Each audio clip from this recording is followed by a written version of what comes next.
As required by the laws of magic, if you want to invoke or evoke a spirit, the first thing you must do is get all the necessary information possible regarding that spirit. But as far as mermaids are concerned, this constitutes a real challenge. Since the most difficult part at the time of writing this, is when it comes to explaining who mermaids are. Much has been said about them in recent decades on their supernatural beauty, enormous wealth and abundance, of their negative and positive aspects, and on many other things about them. But has anyone ever managed to explain who mermaids are in reality? Actually, I think that mermaids are like one of those things that cannot be explained with words like meditation. Rather, we have to live with them and experience them personally to know who they are. Well, not all the words in the world can accurately describe the ineffable beauty of mermaids, to know what is experienced to be in their presence for the first time. The queen may be married to a king, but it is always her who makes the important decisions. For that reason, every time a water request is done, it is the queen to whom the word is addressed, except when we know the name of some water spirit in particular. The world of the waters is so immense that it seems infinite, making ours seem insignificant in comparison. Since the water covers 3/4 of the earth and continues to advance, therefore, it is not surprising that in the world of water there is a population 3 times more extensive than in our world. I mean by that the water spirits reside practically among us, and they work in front of our very noses. They are on each coast, in each lake, in each river, in each stream, in each source. All those places are realms, some larger than the others. The world of water is truly unique, made up of majestic kingdoms, with wonderful cities endowed with an ineffable beauty. Its buildings are built with a very strange material, which is unknown to men, more resplendent than good and softer than marble. Those buildings extend beyond the horizon and are so high that they rise beyond the view. It's like watching a gigantic Disneyland. Even the floor itself seems to shine with its light. It is an extraordinarily unique vision, so impressive that it leaves you breathless, but the most interesting are the inhabitants. Hundreds of billions of them are young and beautiful men and women endowed with supernatural beauty, which is the main characteristic of these water spirits. But like us, each of them has its name, character, and personality. But the most important of all is the name. For the personal name of a spirit is like your signature or your fingerprint. But the most important function with respect to the names of the spirits is that their names act as their telephone numbers. Well, just like we use telephone numbers to call each other from long distances, you can use the name of a spirit to come to the call, regardless of distance, place or dimensional plane you are in.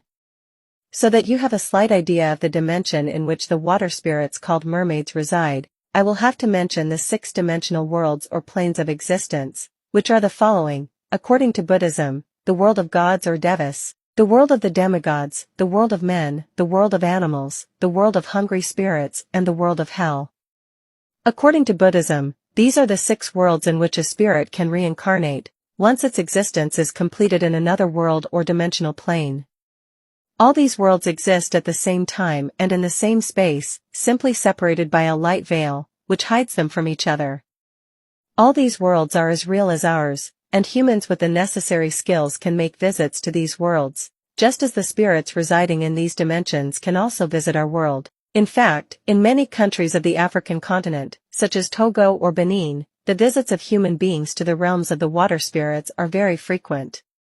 In such visits, the human being can remain several days, months, or even years in the world of water geniuses, and when he finally returns, he is usually endowed with magical abilities, such as clairvoyance and other powers. They also tend to have a more different personality, as if they had experienced a deep spiritual transformation, as we will see later. Needless to say, of all the different worlds mentioned above, the best of them is the world of gods or devas, that is, the world to which the spirits known as mermaids belong. It is a world full of gods and goddesses, a world without age, where time does not run, and where magic and power are breathed in the air, like an intoxicating aroma. Because devas are the most powerful beings of the 6 dimensions. The ancients knew it, and soon discovered the way to get the favor of these beings, asking for things and offering sacrifices in exchange for their favors. These spirits are known by different names, depending on religion, In Buddhism, they are known as devas, they are known as jinns or geniuses in Islam and as gods in Christianity. These spirits have the ability to live an eon, about 1 billion terrestrial years, without ever aging, because they have the ability to shape their bodies at will. Many devas have the weaknesses and shortcomings of human beings, such as attachment to form and matter, attraction to the pleasures of the flesh, including sexual desires. By having free will, like humans, many devas choose the path of spirituality. They abandon the attraction to matter and spend all their existence remaining in their natural state of invisibility. Other of them decide to take advantage of their superior state of divinity and see in human beings the opportunity to feed their egos, accepting avidly the sacrifices and the prayers that are dedicated to them, because that confers a sense of illusory power.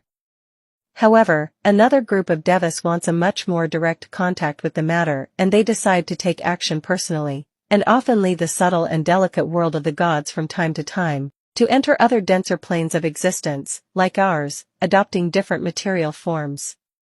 Some of these devas experience a special attraction to humans, and often use different tactics to get in touch with them. For example, some mermaid spirits often leave coins near the water, or jewelry, such as a ring or a pendant. Then, sooner or later, a person goes through that place and picks up one of those objects, taking them with them.